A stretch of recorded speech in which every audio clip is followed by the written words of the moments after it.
Big boss വീട്ടിൽ weekend episode എവിക്ഷനാണ് കഴിഞ്ഞ ദിവസം നടന്നത്. 70-ാം ദിവസത്തിലേക്ക് കടക്കുന്ന ബിഗ് ബോസ് ഷോയിൽ ഒട്ടും പ്രതീക്ഷിക്കാത്ത എവിക്ഷനുകളാണ് കഴിഞ്ഞ 2 ആഴ്ചകളായി സംഭവിച്ചത് എന്നാണ് ആരാധകരുടെ അഭിപ്രായം.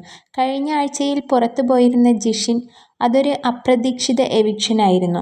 നന്നായി ഗെയിം കളിക്കുന്നവരെ എന്തിനാണ് എവിക്റ്റ് ചെയ്യുന്നതെന്നാണ് പ്രേക്ഷകർ ചോദിക്കുന്നത്. കഴിഞ്ഞ 2 ആഴ്ചയായി ഇതുതന്നെയാണ് സംഭവിക്കുന്നത്.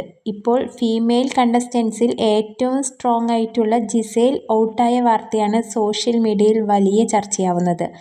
ജിസേൽ ഔട്ടായാൽ ബിഗ് ബോസ് കാണില്ല എന്ന് പറയുന്ന ആളുകൾ പോലുമുണ്ട്.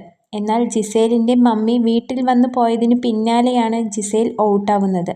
ഇത് മമ്മിയുടെ തീരുമാനമായിക്കൂടെ? അല്ലാതെ ഇത്രയും സ്ട്രോങ് കണ്ടസ്റ്റന്റ് എങ്ങനെ പുറത്തു പോവാനാണ് എന്നും പ്രേക്ഷകർ ചോദിക്കുന്നു. നല്ല വോട്ടിംഗ് ഉണ്ടായിട്ടും ജിസേലിനെ ഔട്ടാക്കിയാൽ പിന്നെ ദിവസവും വോട്ട് ചെയ്യുന്ന നമ്മൾ മണ്ടന്മാർ ആണോ എന്നിങ്ങനെയും നീളുന്നു കമന്റുകൾ.